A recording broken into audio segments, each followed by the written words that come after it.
when I was cutting grass for my dad in this big ass yard we always seem to have, great for playing football in, the thing would just stop working. Sometimes I would get it going and it would go 10 yards or 10 meters, and then the engine just shuts off.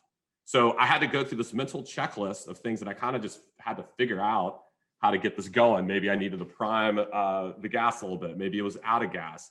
Maybe I needed to do some weird kind of shimmy with it, or even just straight up just kick the thing, similar to when your internet's out and you unplug it and whatever. So to me, that can be like a campaign. Like sometimes you get your lawnmower running and it just goes for 2 hours straight, with no problems, and you're done. Other days, it's not. So here are just different steps. Now, I wouldn't know if this. I wouldn't exactly say this is exactly the order. More or less, I think steps 1 and 2 typically are what I do first and second. But then 3, 4, and 5 is just different ideas and strategies. And so don't think of it necessarily linearly, except for steps 1 and 2, which I'm realizing now, like I probably could have organized this better for clarity, but we're a lot of smart people on this call. I think you guys get it. So what we just talked about at length: optimize your ad creative with new variations of the top ads, existing ad sets.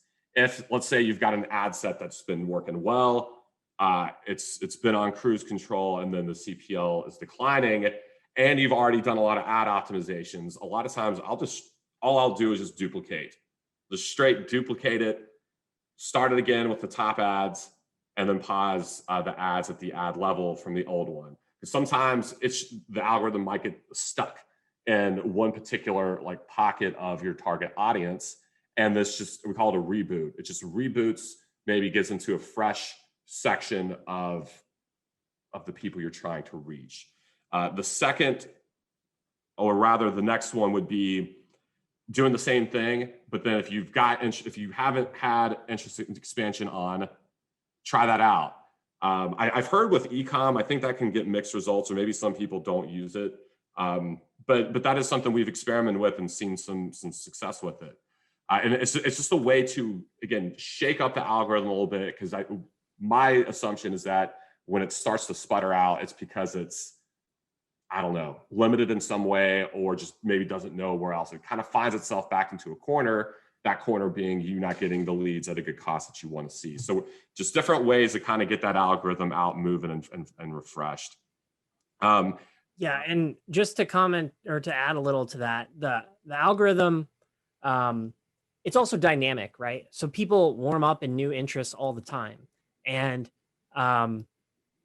audiences change. It's not like that audience is only those people. Like, people are going out of that audience and into different ones. Like, it's not set in stone, and sometimes the audience may need like a little time for that creative to work again, because enough new potential conversions have come in. Because what you're doing is you're always removing conversions from the audience.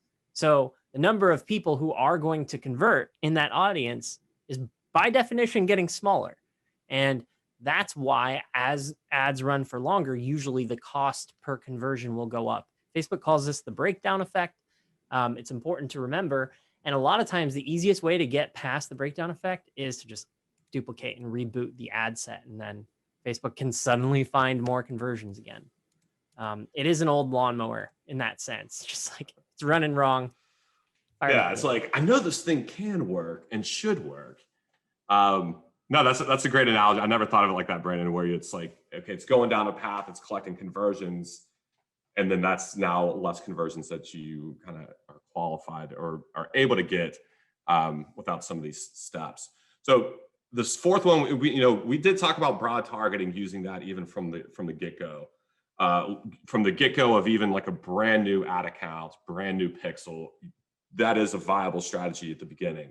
Now, let's say you find that it doesn't work, and you've had some interest audience that did work. Well, it might be, now the algorithm is smarter for your ad account. Your pixel's more seasoned, and so fire up a broad targeting, and you might find that it works far better than it did the first time, if the first time it did not necessarily work quite as well.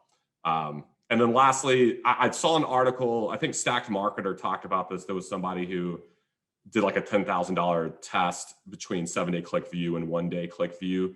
They didn't find anything like to say one was necessarily better than the other, kind of like they both work equally well. We often do 1-day click view, but we do have campaigns that are 7-day click view and work even, better if that particular client isn't getting results from the 1-day click. So it's just another thing to kind of shake things up and kind of feed the algorithm differently. When you're choosing this, guys, also just like remember your expectation of how long that conversion should take. If it's just a landing page that you're running people to, that's really 1 day. Like it should be like that visit. They're likely not coming back to do it way down the road. So bear that in mind when you're selecting this as a baseline. It is something you can test to try to shake up performance. We found that it works, but oftentimes if I forget to switch from 7-day to 1 day, it takes a lot longer to optimize. A lot more spend happens because Facebook's waiting 7 days to see if that person might possibly complete the landing page form. Not necessarily that likely in lead gen. But we have found that with proven creative over time, like we're comfortable in testing it to see, will this shake things up? And oftentimes it will. Yeah, and for that, that's why we want to start with the ad level, because, we don't want to waste client budget, or we want to be efficient with it. And because when you do start an ad set over, it can kind of take a little bit of time to get some momentum or just kind of have it feel it out. Now, sometimes it won't. I mean, it's almost like not necessarily like flipping a coin. It's more like you're stacking the deck in your favor. And because each time you do an ad set or test things out, you're always getting closer and closer to just your best creative combinations that you now have, but then also have ways to quickly create variations of those top ads. So if you're starting over with a new ad set, well, you're not going to start with all the ones maybe you did at the beginning. You might only start with the 2 or 3 that were crushing it prior, because that's going to stack the odds in your favor that they're going to also perform well within a different kind of audience batch or a different group of your target folks within your local area.